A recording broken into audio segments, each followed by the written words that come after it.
মধ্যপ্রাচ্যকে পরমাণু অস্ত্রমুক্ত করার জোর দাবি জানিয়েছে সৌদি আরব। একই সঙ্গে তারা জানিয়েছে এক্ষেত্রে সবচেয়ে বড় বাধা ইসরায়েল, কারণ দেশটি এখনও পারমাণবিক অস্ত্র বিস্তার রোধ চুক্তি এনপিটিতে সই করেনি। এর পাশাপাশি গাজায় অবিলম্বে যুদ্ধবিরতি কার্যকর এবং 1967 সালে সীমান্তের ভিত্তিতে একটি স্বাধীন ফিলিস্তিন রাষ্ট্র প্রতিষ্ঠারও জোরালো আহ্বান জানিয়েছে রিয়াদ। নিউ ইয়র্কে জাতিসংঘের সদর দপ্তরে পারমাণবিক অস্ত্র বিস্তার রোধ চুক্তির 11তম পর্যালোচনা সম্মেলনে সৌদি আরবের স্থায়ী প্রতিনিধি ড আব্দুল আজিজ আল ওয়াসেল এসব কথা বলেন। তিনি জানান, বিশ্বব্যাপী পরমাণু অস্ত্র বিস্তার রোধের মূল ভিত্তি হল এই চুক্তিটি। নিরস্ত্রীকরণ, বিস্তার রোধ এবং পারমাণবিক শক্তির শান্তিপূর্ণ ব্যবহার, এই তিন স্তম্ভের মধ্যে ভারসাম্য বজায় রাখা অত্যন্ত জরুরি।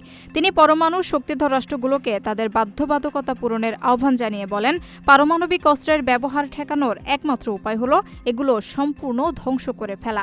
এছাড়া কোনো বাড়তি শর্ত ছাড়াই সদস্য রাষ্ট্রগুলোর শান্তিপূর্ণ কাজে পারমাণবিক শক্তি উন্নয়নের অধিকার বিষয়টিও তিনি জোরালোভাবে তুলে ধরেন।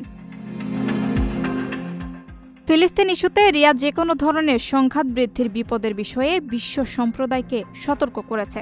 ফিলিস্তিন ও লেবাননে ইসরায়েলি হামলা তীব্র নিন্দা জানানোর পাশাপাশি জেরুজালেম এবং এর পবিত্র ইসলামী স্থাপনাগুলোর আইন ও ঐতিহাসিক মর্যাদাগুলোর পরিবর্তনের যে কোনো অপচেষ্টা প্রত্যাখ্যান করেছে সৌদি।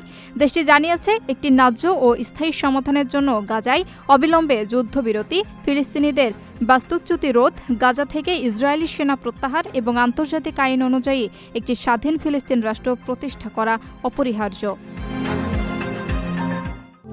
প্রবাসীদের জন্য নির্মাণ হচ্ছে দেশের প্রথম স্মার্ট সিটি, যেখানে থাকছে স্কুল, মসজিদ, হাসপাতাল, সুইমিং পুল, হেলিপ্যাড, পাঠাগার, জিম, সুপারমার্কেট, শিশু পার্ক সহ সকল নাগরিক সুবিধা।